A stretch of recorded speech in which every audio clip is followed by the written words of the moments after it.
cours. Je vais le refaire, mais allez, je peux le refaire pour les gens qui ne sont pas encore là.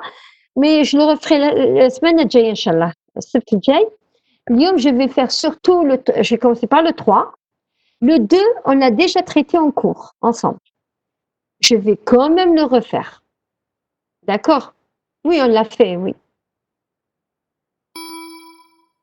D'accord. Allons-y maintenant pour l'exercice 3. Avec l'exercice 3, lisez avec moi. On considère les deux réactions jumelles. A plus B qui donne C et A plus B qui donne D.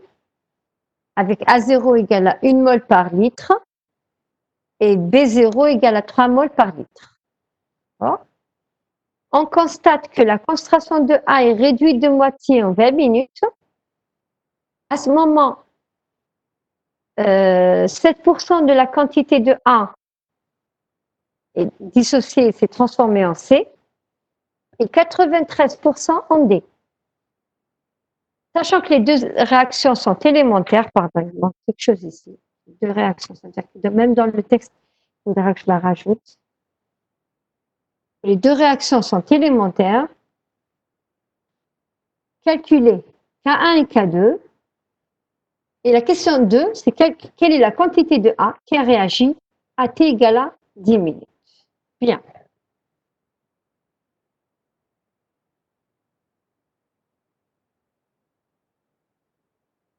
Comme je vous l'ai dit toujours, vous commencez par écrire le tableau d'avancement, qui est très simple et qui vous fait gagner un peu de points. A plus B qui donne C par la réaction 1 et A plus B qui donne D par la réaction 2.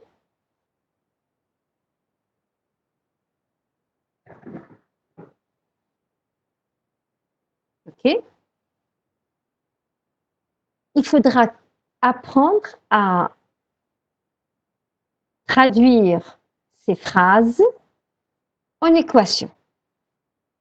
Alors, on me dit, on constate que à 0 sur 4, pourquoi à 0 sur 4?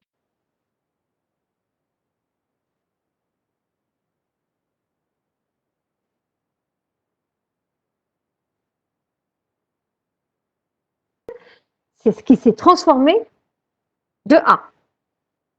Y, c'est quoi maintenant? Y, c'est quoi?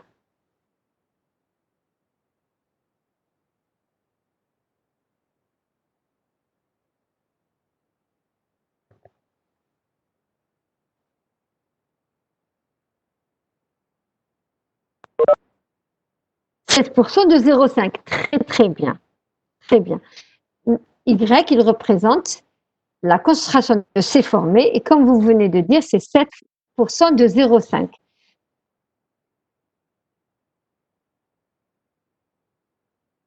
Attendez, on va voir. Attendez, d'accord. Z, c'est la concentration de D formée. Autre chose, du moment que les réactions sont élémentaires, les autres par rapport à A et B sont égaux à 1. Donc, on va avoir dy sur dt, c'est K1 fois A à la puissance 1 fois B à la puissance 1. dz sur dt, c'est K2 fois A à la puissance 1 fois B à la puissance 1.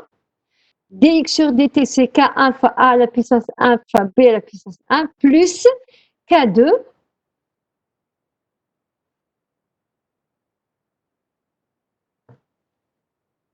Je reviens vers vous, Farouk. Ces 3%, je ne les comprends pas du tout et je ne vois pas comment vous l'avez trouvé. Mais on y revient. Pour le moment, suivez, on est sur la page 9. dx sur dt, c'est K1. Oui, ça va donner K1 plus K2 fois A à la puissance 1 fois B à la puissance 1. Ça, c'est parce qu'ils nous ont dit que les réactions, elles sont élémentaires. Bien. X et Y sur X. Ça permet aussi d'écrire que Y sur X, c'est K1 sur K1 plus 2. Z sur X, c'est K2 sur K1 plus K2. Et j'aurais pu aussi écrire Y sur Z, c'est K1 sur K2. OK? Ça marche. 93, oui. OK. Très, très bien. D'autre part, je suis sur la page 10. J'attends un peu pour être sûr que vous êtes sur la page 10. Je suis sur la page 10.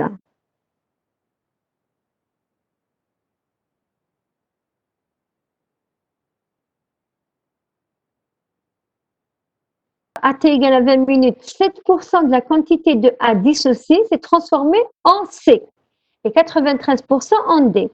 Ça veut dire que 7% de X est égal à Y et 93% de X est égal à Z. Mathématiquement parlant, Y égale à 7 fois X sur 100 et Z égale à 93 fois X sur 100. Ça me permet d'écrire que Y sur X égale à 0,07 et Z sur X égale à 0,93. Ça marche pour tout le monde?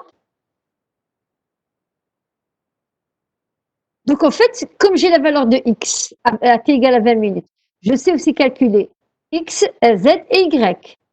À T égale à 20 minutes, X égale à 0,5 M. Ça veut dire que Y égale à 3,5 10 plus moins 2 moles par litre. Et Z égale 0,93 fois 0,5 égale à 0,465 moles par litre. OK? Arrivé à ce stade-là, on a l'impression qu'on a deux équations et deux inconnues et qu'on pourra calculer. J'ai utilisé ces deux équations-là. J'aurais pu utiliser Y sur X, Y sur Z. J'aurais pu travailler Y sur X et Z sur X, par exemple, aussi. Et voilà ce que je trouve. Et moi, je vais m'arrêter ici, justement, aujourd'hui. Je vais vous laisser le temps de finir cet exercice pour samedi prochain. Vous avez tout votre temps. Essayez comme ça. Si vous n'y arrivez pas, pensez à autre chose. C'est quoi? On nous a dit qu'à T égale à 20 minutes, la concentration de A est réduite de moitié. La moitié. Ça vous rappelle quoi, la moitié? J'attends.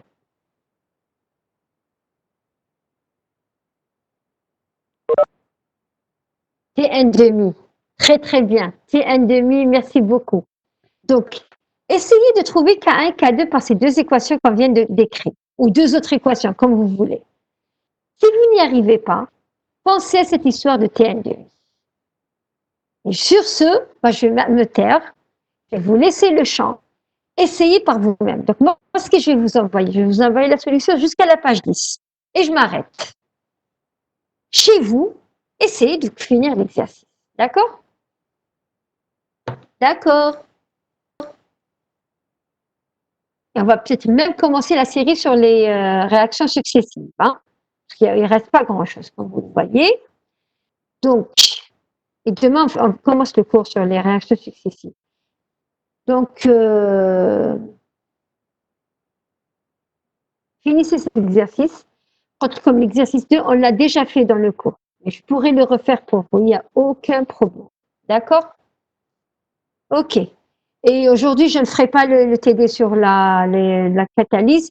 J'ai envie que vous disiez à vos camarades de commencer à assister. On est en train d'aller vraiment lentement. Ils ont le temps de se rattraper, de revenir sur les vidéos, sur les fichiers, écrire leur TD, leur cours pour rattraper le train. D'accord? Donc, sur ce, je vous dis